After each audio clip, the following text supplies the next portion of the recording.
ओम शांति। नमस्ते प्यारे साथियों, आप सब सुन रहे थे गॉड्स मैसेंजर दादी जानकी जी के बारे में, और कितनी सुंदर सी यात्रा चल रही है हमारी हंसा बहन के साथ, जिसमें वो बता रही हैं कि किस तरह से दादी जी ने विदेश में सेवाओं का विस्तार किया, कैसे कैसे सेवाएं की, और फिर धीरे धीरे करके किस तरह से भारत में आने लगी। दादियों के साथ दादी जी का कितना अच्छा गहरा प्रेम था, गहरा रिश्ता था कि बिना उनसे मिले हुए मधुबन में नहीं आती थी। फिर मधुबन जब आने लगी तो किस तरह से यहाँ की रूटीन आती रही। तो आगे की यात्रा सुनते हैं हंसा बहन जी से। हंसा बहन, आपका बहुत बहुत स्वागत है। आप 35 वर्ष तक दादी के साथ में रही। 35 वर्ष एक उम्र हो जाती है।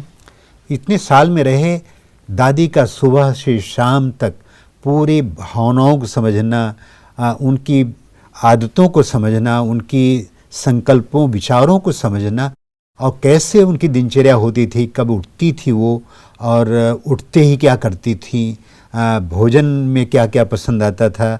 और बाबा की मुरली की मैं सुनता था कि दादियों का तो मुरली के बिना तो काम ही नहीं चलता है। तो ये सब रूटीन कैसे था, कुछ हमारे दर्शकों को बताएं कि दादी की रूटीन क्या थी। जी, शुरू में तो यही जो हमने देखा मेरे आने के बाद कि बहुत अमृत वेले के लिए तो अमृत बेला बहुत पक्का था दादी बहुत पक्का था। तो उसके यही लिए फाउंडेशन भी हमारा जी।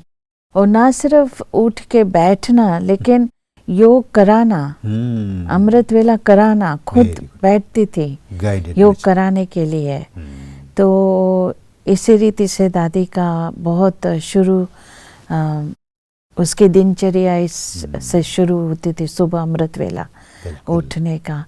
तो हम लोगों को भी सबकी आदत हो गई थी इसी रीति से कितने बजे दादी उठती थी अक्सर करके? 3:45 हम उठाते थे जी।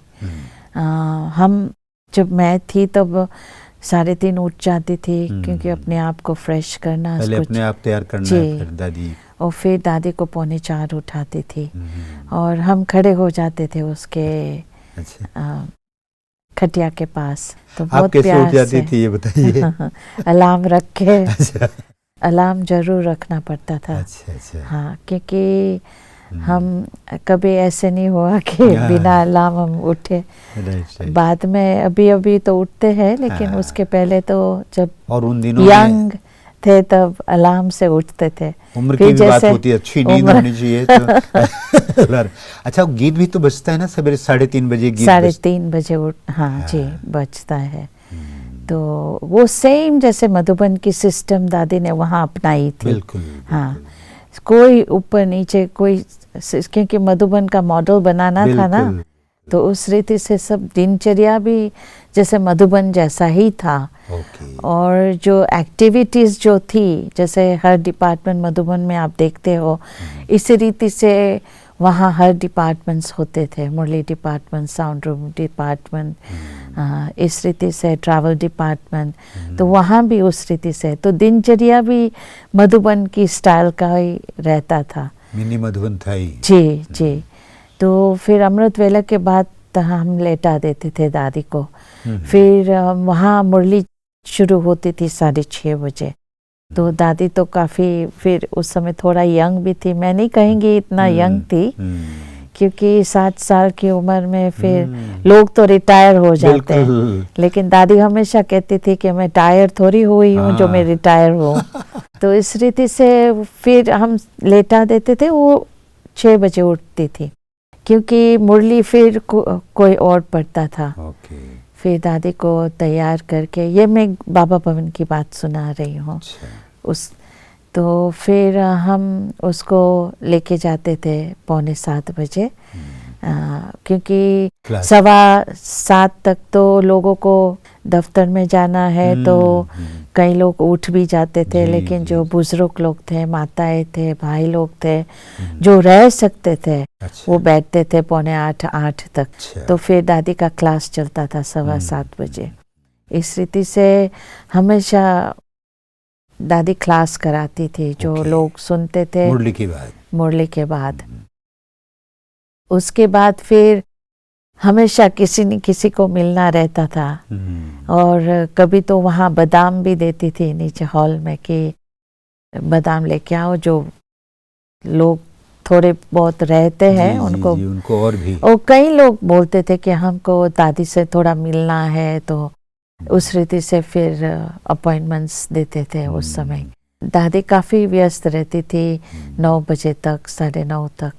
उसके बाद थोड़ा नाश्ता करती थी।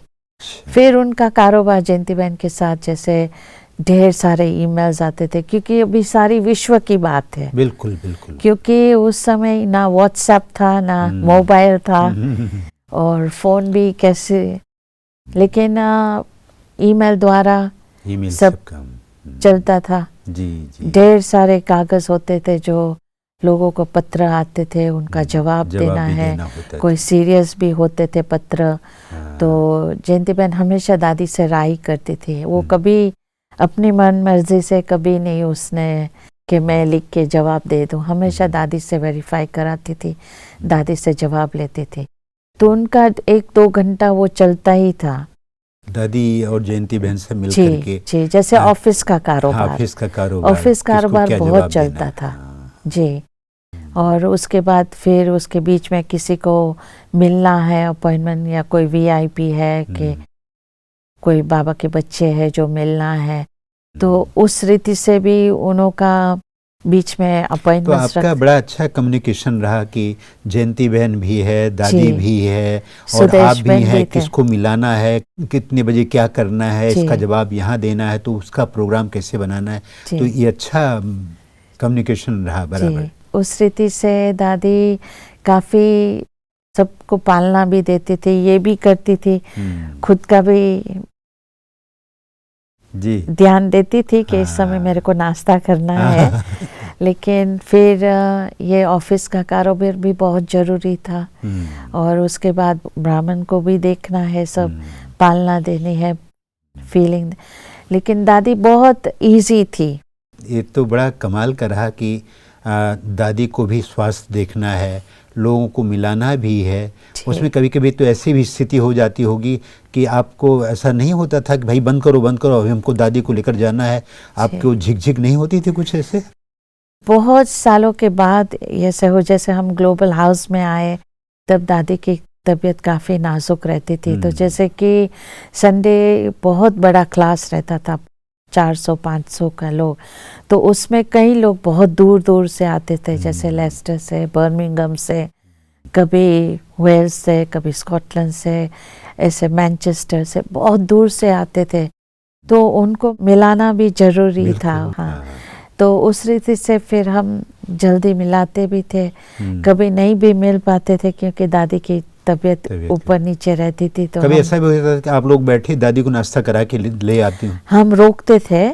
इस रीति से रोकते थे कि थोड़ा हम खिला के फिर मिलाना शुरू करें। फिर तो चलता था 1 बजे तक। जैसे कि 9:30 क्लास पूरा हुआ, 9:30 से 1 बजे तक दादी मिलती रहती थी लोगों से। सवेरे से और नाश्ते के टाइम के बीच में दादी कुछ स्नैक्स या कुछ समथिंग लेती थी? हाँ, मुरली क्लास के बाद फिर लोगों से मिलना होता था। फिर उसके बाद आके नाश्ता करती थी। नहीं, इसके पहले शुरू से सवेरे से उठने के बाद से लेकर के नाश्ते से पहले जब उठती थी तब हम पीने के लिए देते थे। अच्छा। जैसे चाय देते थे उसको। मुरली पढ़ती थी अपनी। मुरली पढ़ती थी। क्लास के पहले मुरली पढ़ना होता था। उस समय और कुछ नहीं उठाती थी पढ़ने के लिए, केवल मुरली। बहुत प्यार से, ध्यान से, बहुत आराम से पी रही है दादी, और पूरी मुरली। उसके बाद फिर स्नान पर जाती थी। स्नान के बाद फिर हम उनको तैयार करते थे और फिर उसको ग्लोबल हाउस लेके जाते। बीच में बादाम अगर भिगोया होता दादी लेती? वो बहुत बाद में फिर बाद में। हाँ, जैसे क्लास पूरा होते उस समय बादाम देते थे। दादी को बादाम देने का तो बहुत शौक था। बहुत शौक। चलते चलते भी देती थी इसी रीति से। हाँ, लेकिन खास फिर क्यू भी लगती थी वहाँ पर, तो फिर बाद में देते थे। ग्लोबल हाउस में क्यू लगती थी, पहले भी देती थी और निकलती थी, निकलते भी देती थी। और सभी को खास बुलाते थे कि सभी को बुलाओ बादाम लेने का। तो इतनी सारी, जैसे कितने किलो बादाम भिगोना पड़ता था, छीलना पड़ता था, वो कोई माता छील के रखती थी। अच्छा, तो सब क्यू में खड़े रहते थे इस रीति से बादाम लेने के लिए। बड़ी बात है। तो दादियाँ मतलब का प्यार तो बांटना है, कभी बादाम के रूप में बांट रहे हैं, कभी आम के रूप में बांट रहे हैं। दादी को शुरू से बहुत, क्योंकि खुद खाती थे ना, तो उसको लगता था कि मैं सभी को खिलाऊं, क्योंकि हम दादी को 5 बादाम हमेशा रोज देते थे। तो उसको उसी समय से बहुत रहता था कि मैं सब क्यों नहीं सभी को खिलाऊं। फिर नंबर्स बढ़ते गए, लेकिन कोई हर्जा नहीं, अच्छा लगता नहीं, अच्छा था। रहा। और आपको भी झिझक नहीं रही, जितना दादी कहे उतना देते रहे। जी। देना, बराबर देना और ध्यान रखना बहुत बड़ी बात है। तो बादाम के लिए तो कभी हम मना ही नहीं कर सकते थे। जैसे टोली का प्रिय था दादी को देना, इस रीति से बादाम भी बहुत प्रिय था। लास्ट समय तक दादी ने बादाम देना चालू रखा। दादी नाश्ते में क्या पसंद करती थी अक्सर करके? जब लंदन में थी और उसके बाद तो काफ़ी फिर तबीयत बिगड़ती गई, तो जैसे कोकी खिलाना, कभी कोई चिल्ला बना के खिलाना, इसे दलिया बनाना। दलिया बहुत प्यार से खाती थी। दलिया प्यार से जी। तो इस रीति से अच्छा, कुछ डालते भी होंगे? कॉफी, टोस्ट, उसको ब्रेड बहुत पसंद था। हाँ, अच्छा, जी। दलिया में जैसे कुछ वेजिटेबल्स डाल देते हैं। जी। बखर, हाँ, वो करते थे। जी। और फिर हमेशा चाय कॉफ़ी प्रेफर करती थी। अच्छा। हाँ, टोस्ट भी खिलाते थे, जैसे कुछ एवोकाडो ऊपर डालते थे, कभी खीरा डालते थे, तो बहुत प्यार से खाते थे। उस समय तो खा भी सकती थी, क्योंकि दांत भी थे, दांत अच्छे थे, तो अच्छा खा भी सकती थी। तो हम सब खिलाते थे, बहुत उसको अच्छा लगता। कुछ भोजन के संबंध में मैं नहीं समझता हूँ बहुत फेवरेट चीज़ की यही चाहिए हमको, नहीं, ऐसा कुछ नहीं था। ऐसे कुछ नहीं था। क्या बात है, कितनी बड़ी बात है। दादी आपको प्यार में कभी कहती होगी कि मैं तो नाश्ता करती हूँ, हंसा तू भी बैठ जा, तुमको मैं खिलाती हूँ, तुम खाओ, लेकिन आप कहते होंगे दीदी दादी पहले आप खा लें, हम पीछे खाएंगे? इसी रीति से नहीं, माना कि हम जब उसको कुछ भी देते थे तो हमेशा जैसे गिट्टी खिलाना, इस ऐसे, या इसी को बुलाओ तो ये इसको गिट्टी खिलाओ, दूसरे के बुलाओ, इसी को, ऐसे नहीं कि मैं ही बैठ के उनके साथ खाऊं या पीऊं, इसी रीति से नहीं रहता था। और दादी भी बहुत ध्यान रखती थी कि जैसे अटैचमेंट कोई चीज़ ना हो जाए। हमेशा हमको यही रीत सिखाई है कि उस सभी को कभी हमने नहीं देखा कि दादी अपने तरफ किसी को खींचा है, जैसे कि उसका नाम होवे। कोई दादी को थोड़ा बहुत जैसे प्रेज भी करता था, कुछ अच्छा बोल भी देता, दादी आपने तो ये बहुत सुना, अच्छा सुनाया, दादी आज तो आपने बहुत अच्छा किया, तो हमेशा ऊपर पॉइंट करती थी, या बाबा के चित्र के आगे पॉइंट करती थी। दादी कोई जैसे कोई रिएक्शन है किसी के हम लोगों को कहते तो हम तो जैसे बहुत खुश हो जाते हैं, जैसे हमने स्वीकार कर लिया कि हाँ। तो दादी में ऐसी कोई चीज़ नहीं, अपनी तरफ कभी किसी को खींचा नहीं है, हमेशा बाबा की तरफ उसका ध्यान खिंचवाया है, लेकिन अपनी तरफ कभी भी नहीं। और ये भी नहीं कि एक को बहुत ज़्यादा प्यार कर रही हूँ और एक को कम रहा है, ये भी भान ना हो। हाँ, जैसे हमने अव्यक्त बाप दादा में दे कितने प्रकार की हजारों लाखों आत्माएं होती थी, लेकिन बाबा की एक समान दृष्टि। ऐसे नहीं कि आगे वालों को, आगे सब वरिष्ठ बैठे हैं तो उनको अच्छी दृष्टि मिले, वो पीछे वाले को कम दृष्टि मिले, ऐसे कभी नहीं। तो कोई ऐसे फील भी करता था कि हम इतने पीछे बैठते थे, लेकिन इतना बढ़िया से बढ़िया अनुभव किया। तो गजब, दादियों को बोला तो दादियों को भी बता देना, बोलना है, कोई पूछना तो भी करना है, सबका प्यारा भी होना और सबसे न्यारे भी हो जाना। ये बाबा ने सिखाया। तो इस रीति से बहुत अव्यक्त बाप दादा से जैसे हमने देखा, ऐसे हमने दादी में भी देखा कि इस रीति से बहुत इच्छा से दूर, बहुत उपराम रहती थी इस बातों में से, तुरंत नहीं आ जाती थी उसी में कि हाँ सच अच्छा।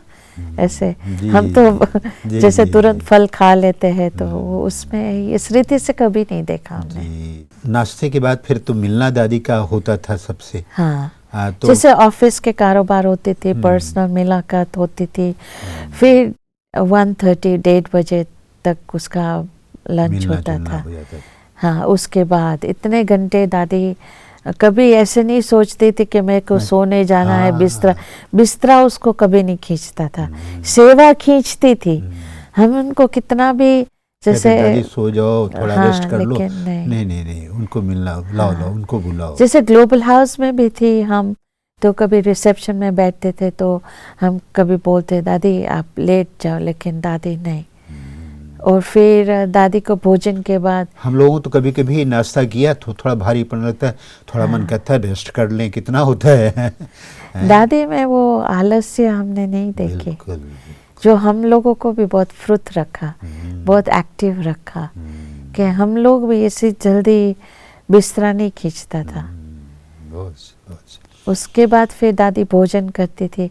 भोजन में भी जैसे हम लस्सी देते थे, जैसे सब्जियां, गवार की सब्जी, कद्दू की सब्जी, तूरी, इस रीति से दाल, तो सिंपल खाना, ऐसे कोई फैंसी खाना भी नहीं। लेकिन कभी हम इंग्लिश खाना भी बनाते थे, पेस्ट्री है, पाई है, तो उनको देते थे। तो कोई वो नहीं रहता था, शौक नहीं होता था, लेकिन आपने बनाया प्यार से तो थोड़ा थोड़ा उसका जी ले लेना। फस नहीं था दादी में, कोई फसी नस के ये चाहिए ये नहीं चाहिए, तो उस रीति से बहुत अच्छा रहता था। हमने देखा कि दादी के पास में भी, बड़ी दादी के पास, प्रकाशमणि दादी जब भोजन करती थी तो दादियों को बिना बुलाए खुद नहीं खाती थी, और फ्रेश होके दादी आती थी और सबको बिठाती थी, फिर आपस में देखती थी किसको क्या चीज़ चाहिए, वो सब चीज़ दे करके। और बड़ी दादी से भी हमने सीखा कि दादी जनरल किचन के भी जो भोजन है वो भी मंगवाती थी, सब ले आती थी। फिर भोजन करते करते बीच में जैसे होता था कि कुछ चीज़ ऐसे आइटम है कि जो खिला रहे हैं पहले उनको, फिर कहते जो बना रहे हैं अलग से उनको बुलाओ। वो खास करके जैसे मधुबन में भी उनका जो अलग बनता है तबीयत के हिसाब से, लेकिन भोग लगता था ना उस दिन बता देती थी आज कुछ नहीं बनाना, जो भोग लगाया हुआ है वही मैं स्वीकार करूंगी, वही मैं खाऊंगी। बहुत अच्छा, क्या तो बनाने नहीं देती थी, तो उसमें से फिर जो खा सके, जो अपनी तबीयत माने, तो उसमें से जैसे तायरी भी ना। देखिए दादियों को न पहनने का शौक, न कोई खाने का शौक, कोई ऐसा नहीं, लेकिन सबको भी किसी को लगने नहीं देती थी कि ये भी नहीं खाती है और तो खिलाती भी नहीं है, भी नहीं। तो क्या सामंजस्य, क्या संतुलन रहा दादियों में। फिर शाम की दिनचर्या कितने बजे फिर रेस्ट करके थोड़ा? फिर दादी 3:30 के पहले तो जाती नहीं थी बिस्तर में। फिर दादी 5 साढ़े 5 उठती थी, उसको चाय पानी खिला के 6 बजे तक रेडी हो जाती थी। उस समय भी जो मुरली हाथ में लेती थी, कुछ पढ़ने का लेती थी, फिर उसका जैसे मिलने का अपॉइंटमेंट्स चालू हो जाता था 6 साढ़े 8 तक, जब तक भोजन मिले तब तक। क्या करती थी? तो क्लास वगैरह? क्लास करती थी, कहाँ जाना, विदेश में तो बहुत बाहर जाती थी, काफी करके। लंदन में अनेक सेंटर्स थे, तो वहाँ भी सबको खुश करती थी। वहाँ खास प्रोग्राम्स रखते थे शाम के टाइम, क्योंकि वहाँ तो ज़्यादा करके सब ऑफिसेस में जाते थे, तो शाम का समय फ्री रहता था, तो शाम का प्रोग्राम ही रखते थे ज़्यादा करके। तो हर जगह चक्कर बहुत लगाया रहता था दादी का। सब बात भूल जाए, लेकिन दादी का जो सुना कि इंटरनेशनल योग दादी कभी भी मिस नहीं की। कभी भी नहीं। ये बहुत बड़ा एक उसूल है, समझो, अपने में बहुत बड़ा वैल्यू है। बहुत जरूरी समझती थी। पहले तो बड़ी दादी ने इस रीति से किया करते थे कि जैसे भारत का 6:30 बजे, तो उसी समय जो भी देश में है उसी समय ही सबको योग में बैठने का है। तो कई देशों में तो मिडनाइट होता था, 12 बजे। ये मैंने देखा, यहाँ 5:30 6:30 है। तो अलग अलग टाइमिंग सबका हो जाता था। तो फिर दादी ने ही सजेस्ट किया दादी को, इस रीति से हो सकता है। फिर बड़ी दादी ने कहा हाँ, जो कंट्री में 6:30 उनका बजता है उसी समय ही उसी फिर समय। तो फिर ऐसे हो गया कि सारे देश में योग चालू ही रहता था। हाँ बिल्कुल। तो बहुत अच्छा था। एक बार हम जर्मनी गए थे, अच्छा। तो वो थर्ड संडे का दिन था, इंटरनेशनल योग डे। तो दादी ने यही बोल दिया था कि हम आके वहाँ योग कराऊंगी, लेकिन हमारी फ्लाइट तो कैंसिल हो गई, मिस हो गई। अच्छा। तो हम एयरपोर्ट पर गए, तो उसी समय फिर काफ़ी समय हम बैठे एयरपोर्ट पर। फिर दादी ने योग मिस नहीं किया। ओह। 6:30 बजा था, मैं ऊपर नीचे होती रही, मेरे को भी बिठाया कि योग का समय है, हम योग में बैठेंगे। तो लाउंज में बैठ के हमने इंटरनेशनल योग क्या किया, बात। जो इतना अच्छा, जैसे हम वाइब्रेशंस सब वहाँ लाउंज में, तो क्या सारे विश्व में फैलाते थे दादी के। वहाँ तो बैठे होंगे तो आसपास के लोग भी देखते होंगे कि मेडिटेशन जी, में वो लोग देखते थे ये क्या, जैसे ऐसे बैठते थे योग में लेते, वो सब देखते थे। सेवा ऑटोमेटिक हो जाती जी। तो इस रीति से कहाँ भी होते थे, फ्लाइट में कभी होते थे तो दादी ध्यान खिंचवाती थी योग में बैठना। अभी इंटरनेशनल योग का समय है, तो इस रीति से दादी ने कभी बीमार भी होती थी, अगर बिस्तरे में भी होती थी, तो भी वो मिस नहीं करती थी। बहुत इम्पोर्टेंट समझती थी कि ये समय है, हम विश्व को योगदान देवे, योग का वाइब्रेशंस फैलावे। क्योंकि कई देशों में कुछ ना कुछ चलता था, कोई युद्ध चलता था, कोई नेचुरल कैलामिटीज, जो भी कुछ ना कुछ चलता ही रहता था। तो सबको, जो आत्माओं को जरूरत है इस समय, योग का वाइब्रेशन सबको फैलाना है। तो ये बहुत अच्छी अद्भुत बात रही कि दादी जी का अमृत वेला योग, इंटरनेशनल योग कभी मिस ना होना, कहीं पर भी प्राकृतिक आपदा है तो उसके लिए भी वाइब्रेशंस देना, ये अपने बहुत अच्छा था। अच्छा, फिर रात कैसे होती थी? हाँ, दादी प्रेफर करती थी, अलग स्थान पर अलग बातें थी, लेकिन प्रेफर करती थी दादी के नाइट क्लास कराने का। अच्छा। हाँ, जो उसी समय जैसे ग्लोबल हाउस में थे तो कई लोग वहाँ रहते भी थे, गेस्ट लोग आते थे, वहाँ रहते थे, तो उन्हों को सबको बुला के बिठाना, मीन्स आधा घंटा 9:30 तक 9:45 तक नाइट क्लास कराते थे, कुछ ना कुछ बातें सुनाती रहती थी। हमने भी देखा कि पांडव भवन में इंद्रप्रस्थ में दादी है ना, तो कभी किसी ग्रुप को, कभी किसी ग्रुप को सामने बिठा के कहना, हमने कहा कि दादी 10:15 हो गए, 10 से इतना हो गया और दादी लगी हैं सबको संतुष्ट करने में। जी। तो वो उस रीति से बहुत नाइट क्लास की पालना बहुत हुई, जो लोगों के बहुत प्राप्तियां भी हुई उस नाइट क्लासेस से, कि फिर उसी में ही जैसे अपने अंदर लेके फिर उसी में ही सोने का बहुत अच्छा रहता था कि वाइब्रेशंस लेके जाते थे और जो विचारे थे, तो बहुत अच्छा रहता था। रात को सोने से पहले क्या कुछ? वो फिर उसको दूध पिलाते थे, दवा भी वगैरह सब लेकर, केसर इलायची का दूध पिला के फिर उनको सुलाते थे। चलिए, बहुत अच्छा, बहुत अच्छी बात बताइए, हम सब के लिए प्रेरणा वाली चीज़ें हैं। तो आपका बहुत बहुत धन्यवाद। आपने दादी के बहाने हम सबको भी एक बहुत अच्छी बात बताई कि कैसी दिनचर्या हमारी होनी चाहिए, कितना अनुशासित होना चाहिए, और हमको स्वाद के चक्कर में रह कर के, आलस के वश में होकर के अपने को डिग्रेड नहीं करना चाहिए, इसमें ज़रा भी लापरवाही नहीं होनी चाहिए। बहुत अच्छी बात बताई हंसा, थैंक यू। तो प्यारे साथियों, प्यारे दोस्तों, बहुत अच्छी बात सुनी कि कैसे हमारी दिनचर्या होनी चाहिए, भोजन कैसे होना चाहिए, आहार विहार व्यवहार बर्ताव किस तरह होना चाहिए, बड़ी अच्छी बात मिली। मैं समझता हूँ कि अगर ऐसे विभूतियों से हमारा प्यार है तो अवश्य ही हमको हमारी दिनचर्या में भी ऐसा होना चाहिए, क्योंकि हमारी प्यार की निशानी यही है कि उन्होंने जो कहा, जो किया, हम अपने जीवन में धारण करें।